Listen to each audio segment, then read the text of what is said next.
सरकार के उद्योग मंत्री और बीजेपी एमएलसी सैयद शाहनवाज हुसैन मुजफ्फरपुर पहुंचे। उन्होंने गुदरी रोड निवासी बीपीएससी परीक्षा में सफल होकर पंचायती राज पदाधिकारी बनने वाली रुकैया से मुलाकात कर उसे गुलदस्ता भेंट कर बधाई दी। उस दौरान उन्होंने पत्रकारों से बातचीत में कहा कि बिहार में एनडीए की सरकार पूरे 5 साल चलेगी। एनडीए के सभी घटक दल एक है और कोई विवाद या मतभेद नहीं है। वहीं उन्होंने विपक्ष पर जमकर निशाना साधा। जेडीयू और बीजेपी के रिश्ते बेहद, एनडीए के नेता नीतीश कुमार जी हैं और पूरी तरह से जेडीयू और बीजेपी की और 2 और पार्टियां, हम और वीआईपी के रिश्ते जो हैं बहुत अच्छे हैं। ये सरकार पूरे 5 साल चलेगी और वो जो जेडीयू के आरजेडी के नेता कहते हैं खेला होवे, तो खेला तो यहाँ हो गया, पहले ही बंगाल से पहले बिहार का रिजल्ट आया। अब 5 साल के लिए इंतजार कीजिए।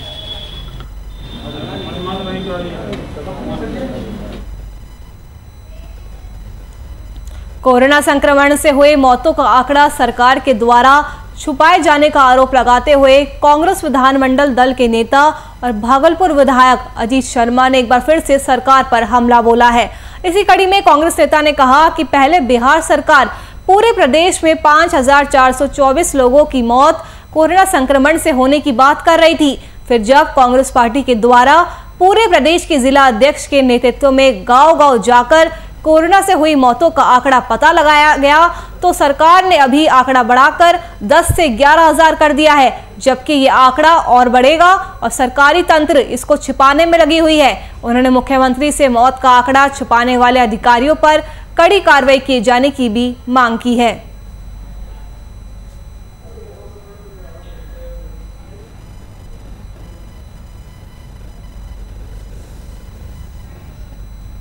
देखिए, कोरोना संक्रमण से जो मौतें हुई है, सरकार उस आंकड़े को छिपा रही है और अब तो बात खुल के आ गई। हम लोगों ने, कांग्रेस पार्टी ने आज से 10 दिन पहले हम लोगों ने वहाँ पर एक कमेटी बनाया कि सारे जिला अध्यक्ष अपने अपने गांव जाएं, अपने अपने पंचायत में जाओ, जिसकी मौत हुई है उसे पूरा लिख के दस्तखत करा लें ताकि उनको मुआवजा मिल सके। जो उनके माता पिता भी मर गए और आश्रित जो बच्चे हैं उनको कोई नहीं देखने वाला, उनको सरकारी नौकरी मिले। ये हम लोग पूरा लिस्ट पूरे बिहार में तैयार कर रहे हैं और आज अखबार के माध्यम से भी पढ़ा है कि 5424 मौतें सरकार बता रही थी और अभी करीब करीब 10,000 11,000 बताने जा रही है। तो ये छिपाए जा रहे हैं, ये 10,000 ही नहीं होगा। हम लोग पूरे कांग्रेस पार्टी पूरे बिहार में हर गांव में किसकी किसकी कोरोना संक्रमण से मौत हुई है, शहर में सबका लिस्ट तैयार कर रहे हैं, जो हम लोग राहुल गांधी जी को भी देंगे और माननीय मुख्यमंत्री को भी देंगे। इतने लोगों को मुआवजा मिलना चाहिए और जो बच्चे का माता पिता दोनों संक्रमण में चले गए हैं उनको सरकारी नौकरी मिलनी चाहिए।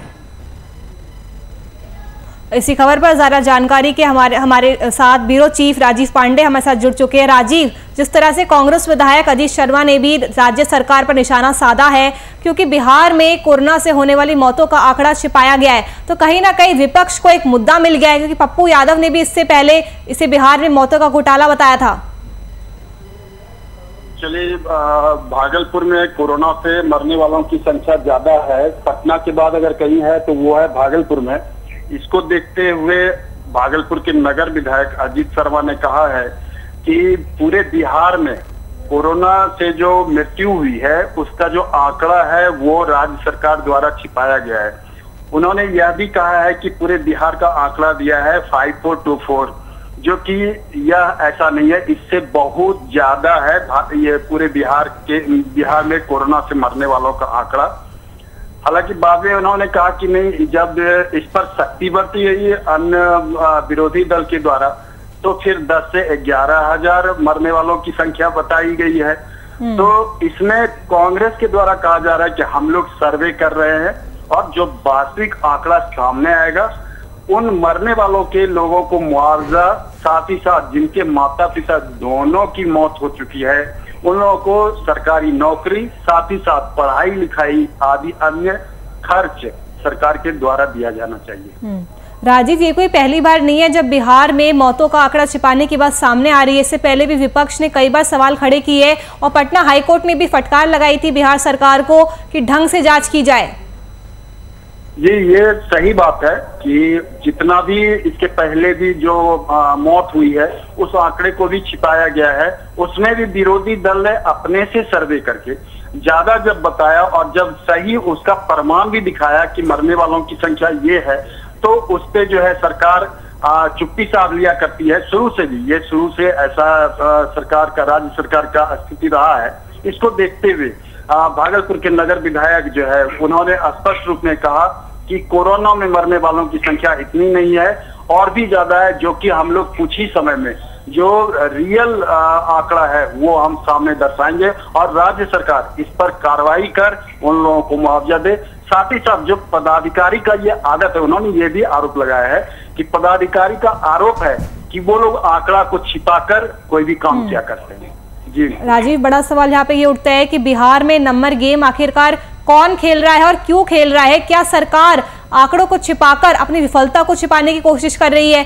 और इससे बेहतर तो ये होता, जितनी मेहनत सरकार आंकड़ों को छिपाने में कर रही है, इससे अच्छा वो स्वास्थ्य सुविधाओं को बेहतर करने में मेहनत करती तो आज ये तस्वीर नहीं आती हमारे सामने। जी, ये अन्य विरोधी खेमा का ये कहना भी है कि आंकड़ा छिपाने को लेकर छिपा करके अपनी ये क्या बोलते हैं, अपनी नाकामी छिपाना चाह रहे हैं, नाकामी सामने लोगों का ये करना चाहते हैं, उभार कर आना चाहते हैं। और जितना ज्यादा अगर वो प्रयास करते कि इससे लोग बच सकते थे या अन्य प्रयास किया जाता, इसमें जो खर्च होता तो फिर ये लोग चोरी नहीं कर पाते। जो हमारे पदाधिकारी है या जो राज्य सरकार है वो अपना पैसा नहीं बचा पाते। इसको लेके इस तरह का गलत काम किया करते हैं ये पदाधिकारी और राज्य सरकार के कुछ गुर्गे लोग। शुक्रिया राजीव, तमाम जानकारी हमसे साझा करने के लिए। तो कोरोना वायरस से हुए मौतों का आंकड़ा सरकार के द्वारा छुपाए जाने का आरोप लगाया है कांग्रेस विधानमंडल दल के नेता और भागलपुर विधायक अजीत शर्मा ने। तो विपक्ष को कहीं ना कहीं एक मुद्दा मिल गया है नीतीश सरकार को घेरने के लिए, क्योंकि आपको बता दें कि बिहार में मौतों के आंकड़ों में एक बार में ही 73% तक की बढ़ोतरी देखी गई है। और इतने बड़े डिफरेंस को देखते हुए विपक्ष ने भी सरकार को घेरना शुरू कर दिया है। गिरिडीह उपायुक्त राहुल कुमार सिन्हा ने सामुदायिक स्वास्थ्य केंद्र देवरी का निरीक्षण किया। इस दौरान आदर्श मध्य विद्यालय घोसी में चल रहे कोविड-19 वैक्सीनेशन कैंप पहुंचकर लोगों को वैक्सीन देने के लिए उत्साहित भी किया। उन्होंने बताया कि सामुदायिक स्वास्थ्य केंद्र देवरी में 10 ऑक्सीजन बेड पूरी तरह से तैयार है।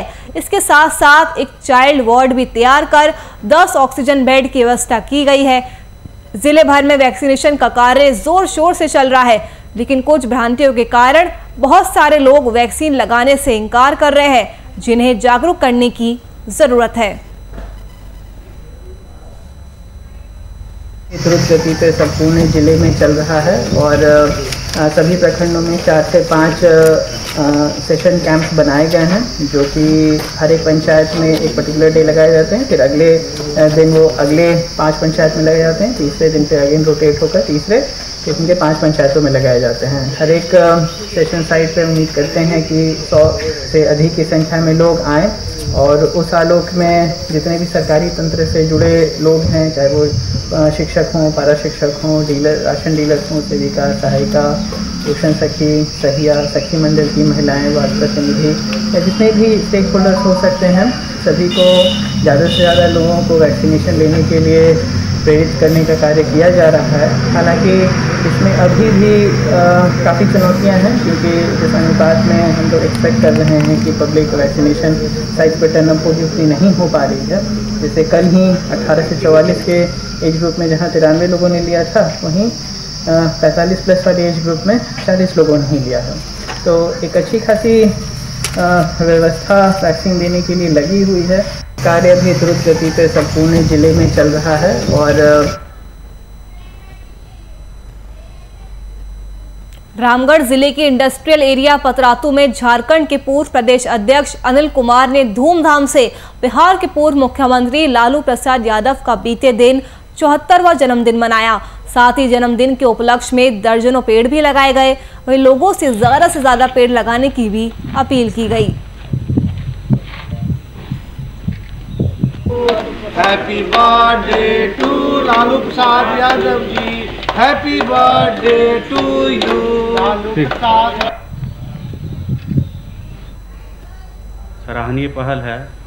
आज गरीबों के मसीहा श्री लालू प्रसाद जी का जो है 74वां जन्मदिन है और इसमें हम लोगों ने जो है गठबंधन के जो साथी है मिलकर हम लोगों ने केक काटा है और जनता को भी एक संदेश के रूप में जो है कि कोरोना में जो है कि जो ऑक्सीजन की कमी महसूस हुई थी उसको कैसे पूरा किया जाए, इसके लिए जो है जो सबसे ज़्यादा ऑक्सीजन देने वाली वृक्ष है, पीपल हो गया, बरगद हो गया, नीम हो गया, ऐसे पौधों का हम लोगों ने वृक्षारोपण करने का काम किया है। और ये सभी को मालूम है कि प्रकृति को संतुलन बनाए रखने के लिए वृक्ष पेड़ पौधे का होना आवश्यक है। कोरोना काल में जो भी बच्चे जो कोरोना काल से अनाथ हुए उनके लिए हम लोग मुफ्त शिक्षा का भी प्रावधान किए हैं और उन गरीब परिवार के लिए जो कोरोना से ग्रसित हुए हैं उनके लिए हम लोग सूखा राशन का भी देने का आज ही ये निर्णय लिया गया है और हम लोग इसको आगे सामाजिक तौर पे हम लोग करने के लिए बाध्य। Happy birthday to Lalu Prasad Yadav ji, happy birthday to you Lalu Prasad.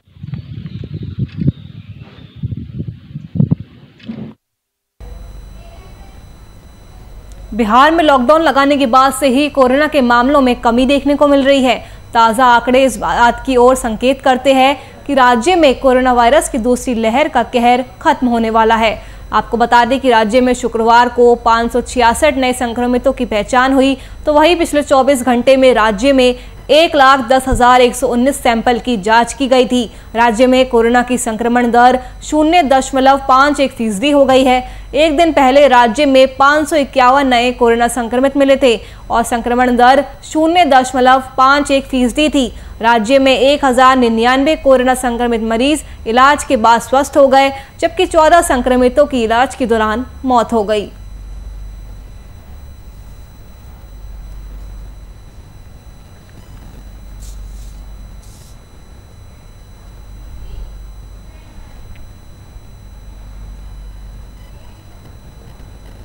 Corona से झारखंड में होने वाली मौतों का ग्राफ इकाई अंक में सिमट गया है। आपको बता दें कि पूरे राज्य में पिछले 24 घंटे में 293 नए संक्रमित मरीज मिले हैं और अगर बात करें राजधानी रांची की तो वहां 18 मरीज मिले।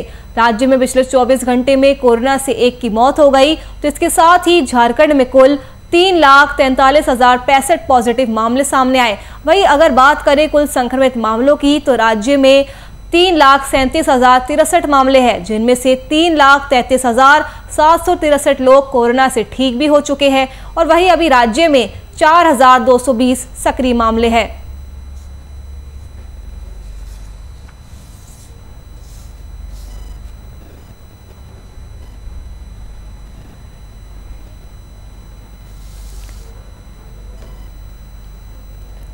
तो इकाई अंक में सिमट गया कोरोना से होने वाली मौतों का ग्राफ। तो झारखंड में भी धीरे धीरे अब हालात सुधर रहे हैं, मौतों का आंकड़ा भी कम हो रहा है। पिछले 24 घंटे में 293 नए संक्रमित मिले हैं, तो राज्य में एक मरीज की मौत हो गई है। तो झारखंड में जिस तरह से लॉकडाउन लगाया गया था उसी की वजह से अब कहीं ना कहीं हालात सुधर रहे हैं। मौतों का ग्राफ भी सिर्फ इकाई अंक में आकर सिमट गया है। आपको बता दें कि पूरे राज्य में पिछले 24 घंटे में 293 नए संक्रमित मरीज मिले।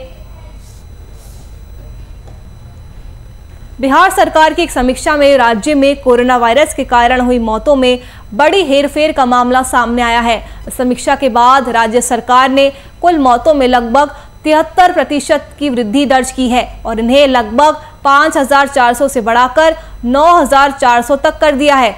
इस वृद्धि के कारण केंद्र सरकार के राष्ट्रीय आंकड़ों में भी इजाफा हुआ है और आज महामारी के दौरान एक दिन में सबसे अधिक 6,148 मौतें दर्ज की गई है।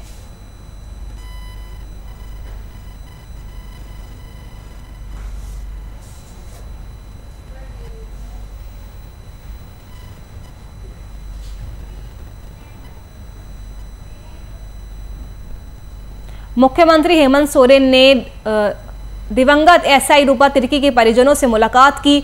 मुख्यमंत्री आवास पर माता पद्मावती उरांव, पिता देवानंद तिर्की और विधायक बंधु तिर्की के साथ एक प्रतिनिधिमंडल ने सीएम से मुलाकात की। प्रतिनिधिमंडल के सदस्यों ने मुख्यमंत्री से कहा है कि उन्हें आशंका है कि सब इंस्पेक्टर रूपा तिर्की ने आत्महत्या नहीं की है, बल्कि उनकी हत्या हुई है। उन्होंने इस मामले में अब तक की जांच से असंतुष्टि जताते हुए मुख्यमंत्री से आग्रह किया कि पूरे मामले की निष्पक्ष जांच कराई जाए और जो भी दोषी पाए जाए उनके खिलाफ कड़ी कार्रवाई की जाए ताकि परिवार को न्याय मिल सके।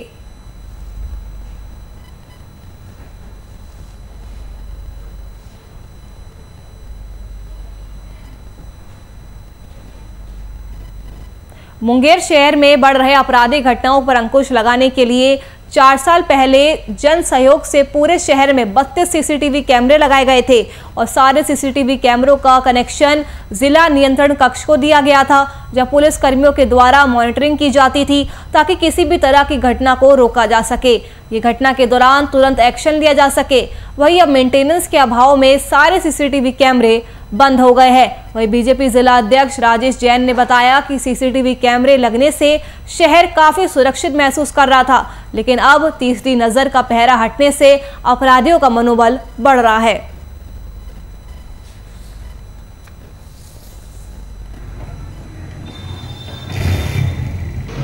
जब मैं चैम्बर ऑफ कॉमर्स का अध्यक्ष था तो मैंने जन सहयोग से, अपने सदस्यों के सहयोग से 18 कैमरा के साथ एक सेटअप लगाया। बाद में वो जिला नियंत्रण कक्ष में उसका सिस्टम चला गया और जिला प्रशासन ने भी फिर उसमें और कैमरे ऐड किए। तो हम लोगों को ये आशा तो बंधी, क्योंकि आजकल अपराध की जो स्थिति है, या आज के तारीख में, मैं केवल मुंगेर के परिप्रेक्ष्य में नहीं बोल रहा हूँ, पूरे दुनिया के ही परिप्रेक्ष्य में बोल रहा हूँ। आजकल जो अपराध की स्थिति, जितना हाईटेक अपराध हुआ तो उस पर नियंत्रण भी हाईटेक होना चाहिए। आज जितने भी अपराध होते हैं तो खुद पुलिस प्रशासन, जिला प्रशासन पूछता है कि सीसीटीवी है या नहीं, चल रहा है या नहीं। कोई वारदात होती है तो सीसीटीवी के माध्यम से अपराधियों को हम लोग पकड़ लेते हैं और बहुत इसमें सुविधा होती है। इसलिए सीसीटीवी अपराध नियंत्रण का एक बहुत ही महत्वपूर्ण टूल है। बेसिस पर उन 36 कैमरों को हम अभी ठीक करवाएंगे। जो उसमें फॉल्ट आ सकते हैं 3 तरह के, उसके लिए हमने एसपी साहब को आज ही लिखा है। और पुलिस लाइन में जो हमारे उसके टेक्नीशियन होते हैं कई कई जगह पे, उससे हो, नहीं तो एजेंसी से हो, जो यहाँ 2-3 एजेंसियाँ हैं, उसको प्रायोरिटी बेसिस पर हम करवा लेंगे। वो हमारे लिए बहुत ज़रूरी है।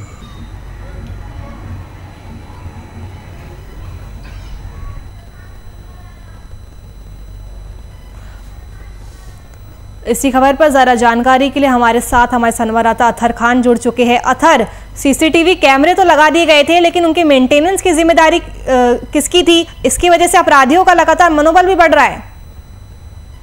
जो कुछ सामाजिक संस्था, उनके द्वारा सीसीटीवी कैमरे पूरे मुंगेर शहर में लगा दिया था और शहर के मुख्य चौक चौराहों पर लगा दिया। लगा देने के बाद कुछ साल तक वो काम करा, उसके बाद वो खराब हो गया, जिसके बाद वो मेंटेनेंस की देख रेख में अभाव में वो खराब पड़ा ही रहा। जिला प्रशासन की माने तो उसका कोई विशेष पैकेज उन लोगों के पास नहीं आता जो उसका मेंटेनेंस किया जाए। हाँ, बोलो स्थानीय स्तर पर जो वैसे कर्मचारी है, जो सोशल वर्कर्स है, वो इन लोगों को देखभाल करते रहे, लेकिन उन लोगों को भी ये अनदेखा करते हुए लास्ट में वो सीसीटीवी कैमरा खराब हो गया, जिसको लेकर हमने डीआईजी से भी बात की। उन्होंने कहा कि देखिए ऐसा कोई पैकेज हमारे पास नहीं आता है, लेकिन आपने जो बात कहा है उस पर हम संज्ञान लेते हैं, उस पर कार्रवाई करते हैं और देखते हैं जो बंद पड़ेगा हम सीसीटीवी चालू करने की कोशिश करेंगे ताकि जो अपराधियों का जो लगाम है वो लग सके। जी अथर, लेकिन तीसरी नजर का पहरा हटने से कहीं ना कहीं अपराधियों का मनोबल बढ़ गया। अपराधी अब आसानी से किसी भी आपराधिक घटना को अंजाम दे सकते हैं। हाँ, इस बात को डीआईजी ने खुद स्वीकार किया है कि जो सीसीटीवी कैमरा है वो अपराधियों पर काफी लगाम लगाने के भी कामयाब था और रहा भी है। पिछले कुछ साल पहले भी एक जो काफी गिरोह था, बड़ा माफिया, उस पर भी ये सीसीटीवी कैमरा लगाया था। उसी सीसीटीवी के कैमरे के शिनाख्त से वो गिरोह पकड़ा गया था। इस पर डीआईजी ने कहा कि हम खास करके इस पर विशेष नजर रखते हैं और जो भी विशेष पैकेज होगा हम बात करके सीसीटीवी जल्द से जल्द ठीक करवाएंगे और मुंगेर को पहले से काम होगा। जी, ये सभी कैमरे कब तक दोबारा से ठीक हो जाएंगे, क्या बताया जा रहा है? उन्होंने तो कहा कि देखिए अभी अपने हमें संज्ञान में दिया है, हमने जो स्थानीय लोग हैं उनसे बात कर रहे हैं और जल्द से जल्द इस सेवा को बहाल करने की कोशिश करेंगे। जी शुक्रिया अतहर खान तमाम जानकारी हम तक पहुंचाने के लिए। तो मुंगेर शहर में सीसीटीवी कैमरे बंद पड़े हुए हैं, जिसकी वजह से अपराधियों का भी लगातार मनोबल बढ़ता जा रहा है।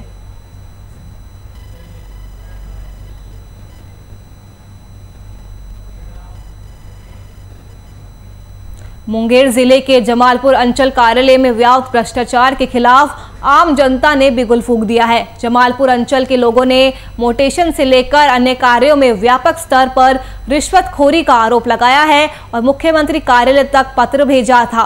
वही इस मामले को लेकर अब आम जनता और किसान एकजुट हो गए हैं। वही ग्रामीणों का कहना है कि महामारी और आपदा के कारण सभी आम लोगों की हालत खस्ता हो गई है, लेकिन यहाँ के स्थानीय पदाधिकारी आपदा में भी अफसर की तलाश में रहते हैं। वही धाकेल याचिका के समेत सरकारी और गैर सरकारी कर्मचारियों के द्वारा अप्रत्यक्ष रूप से मोटी रकम की डिमांड की जाती है और मांग नहीं पूरे होने पर कागजात पूर्ण होने के बावजूद आवेदन को स्वीकारा नहीं जाता है।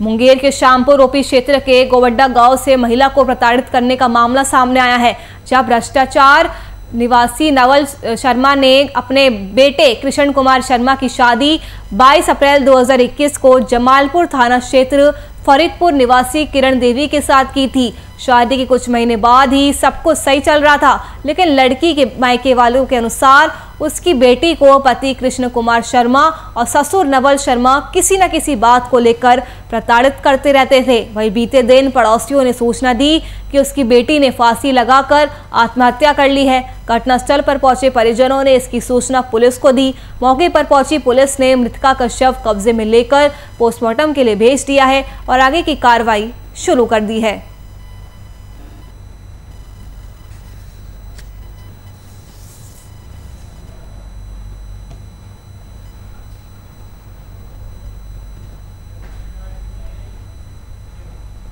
वहीं सीतामढ़ी में अपराधियों के हौसले दिन बर दिन बुलंद होते जा रहे हैं। अपराधी एक के बाद एक आपराधिक घटनाओं को अंजाम दे रहे हैं। ये ताजा मामला बैरगनिया थाना क्षेत्र से सामने आया है, जब बीती रात बेखौफ अपराधियों ने एक युवक की गोली मारकर हत्या कर दी। वहीं इस घटना की सूचना पुलिस को दी गई। घटनास्थल पर पहुंची पुलिस ने मृतक के शव को कब्जे में लेकर पोस्टमार्टम के लिए भेज दिया है और आरोपियों की तलाश शुरू कर दी है।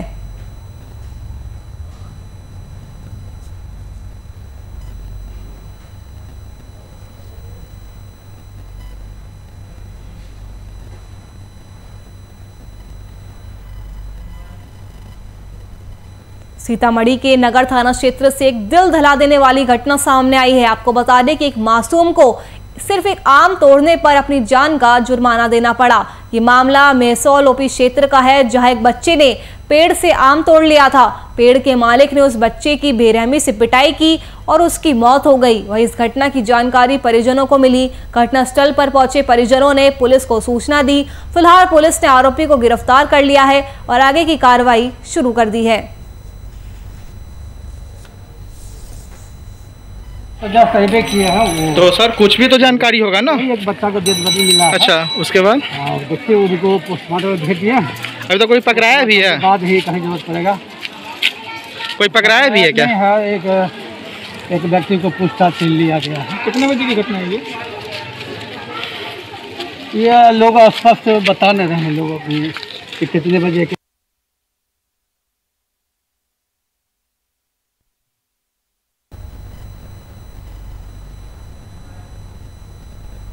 बोकारो जिले के चास पुलिस ने अपराध की योजना बनाते हुए 3 अपराधियों को असलहों के साथ गिरफ्तार किया है। वहीं चास डीएसपी पुरुषोत्तम सिंह ने बताया कि पुलिस को सूचना मिली थी कि बोकारो के ITI मोड़ स्थित मानभून होटल के पास काले रंग के स्कॉर्पियो में कुछ अपराधी बैठकर शराब पी रहे हैं और एक व्यवसायी की हत्या करने की योजना भी बना रहे हैं, जिसे लेकर पुलिस ने मामले की सत्यापन शुरू किया। पुलिस जैसे ही उक्त गाड़ी के पास पहुंची तो गाड़ी में बैठे सभी अपराधी पुलिस को देखकर भागने लगे। सूचना के आधार पर चास थाना क्षेत्र के ITI मोड़ के पास से कुल 4 अपराध कर्मियों को गिरफ्तार किया गया है।